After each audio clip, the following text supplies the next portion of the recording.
Hello বন্ধুরা, কেমন আছো তোমরা সবাই? আশা করি সবাই খুব ভালো আছো।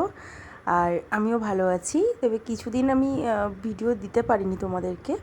আর দেখো, আজকে একটা মজাদার রেসিপি নিয়ে চলে এসেছি, দেখে বুঝতেই পারছো, চিকেন মোমো। চিকেন মোমোটা আমি বানিয়েছিলাম শীতকালের মাঝামাঝিতে, কিন্তু শরীরটা ঠিকঠাক ছিল না, ঠান্ডা লেগে গেছিলো প্রচুর। তার জন্য আর ভিডিওগুলো এডিট করে দেওয়া হয়নি। তো আজকে সেই রেসিপিটাই তোমাদের সামনে নিয়ে আসলাম। এখানে দেখতে পেলে আমি নিয়েছি একটু লঙ্কা আর রসুনটাকে আমি পেস্ট করে নিয়েছি, আর নিয়েছি একটু পেঁয়াজ কুচি কড়াইতে, সাদা তেল দিয়েছি। আর চিকেনটাকে আমি নিয়েছি 1 কেজি মতন চিকেন নিয়েছি, বোনলেস চিকেন, কিমা বানিয়ে নিয়েছি। এবার দেখো, লঙ্কা আর রসুন যেটা আমি পেস্ট করেছিলাম তার মধ্যে একটু আদা গ্রেট করে নিয়েছি। এবার তেলটা গরম হয়ে গেলে এখানে আমি মশলাটাকে দিয়ে দেবো একটু পেঁয়াজ কুচি, পরিমাণ মতো পেঁয়াজ নিয়েছি আমি কুচি কুচি করে কেটে।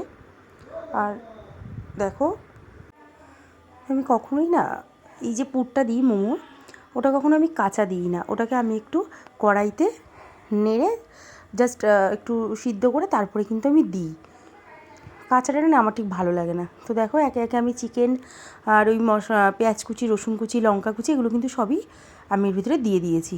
দিয়ে একটু ভালো করে যে জলটা বেরোবে, জলটাকে মেরে তারপরে আমি কিন্তু এই নামিয়ে নিয়েছি। দেখো কত সুন্দর দেখতে হয়েছে।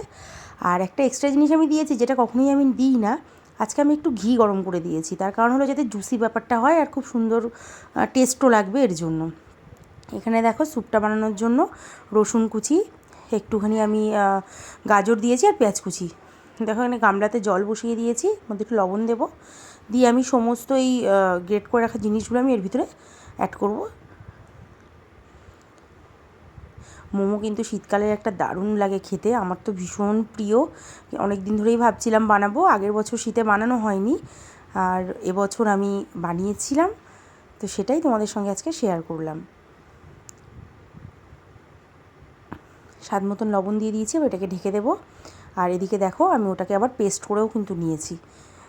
এইবার আমি একে একে বড় বড় করে লেচিগুলো আমার মা আমাকে কেটে দিয়েছিল, আর আমি মোমোগুলো রেডি করে নিয়েছিলাম। দেখো, একে একে এতগুলো মোমো হয়েছে, আরও কিন্তু হচ্ছে। তো যতটা পুর ছিল আমি ততটাই এখানে মোমো রেডি করে নিয়েছি। আর এদিকে স্যুপটা দেখো ফুটে উঠেছে। এর ভিতরে এর একটা ফুটো ফুটো করা যে গামলাগুলো হয় না, ওগুলো আমি এর ওপরে দিয়ে দিয়েছি। যেহেতু মাঝে মধ্যে মোমোটা বানাই, মানে অনেক দিন অন্তরই, মানে মাঝে মধ্যে বলাটা ভুল হবে, যেহেতু অনেকটা টাইম লাগে, তো তার জন্য আমি আর মোমো মেকারটা কিনিনি। তো দেখো, এর মধ্যে একটু তেল কিন্তু আমি ব্রাশ করে নিয়েছি, নিয়ে এইভাবে কতগুলো মোমোকে সাজিয়ে দিয়ে আমি একটা থালা দিয়ে এটাকে ঢেকে দিলাম। 10 থেকে 15 মিনিট টাইম লাগে, তার বেশি কিন্তু টাইম লাগে না। দেখে নিচ্ছিলাম মোমোগুলো সিদ্ধ হয়েছে কিনা। তো দেখো, কালারটা কিন্তু একটু চেঞ্জ হয়ে যায়, একটা তেল অয়েলি অয়েলি ভাব হয়ে যায় উপর থেকে। তো তখনই বুঝে নিতে হবে যে মোমোগুলো কিন্তু রেডি হয়ে গেছে। দেখো, সেকেন্ড টাইম আমি দেখলাম, দেখো কী সুন্দর কালারটা চেঞ্জ হয়ে গেছে, দেখেছো? তার মানে মোমোগুলো কিন্তু আমার রেডি হয়ে গেছে, মানে ভেতরের যে পুরটা সেটা দেখা যায় উপর থেকে। তো দেখো, সেকেন্ডবার এরকমভাবে আমি সব মোমোগুলোকে রেডি করে নিলাম।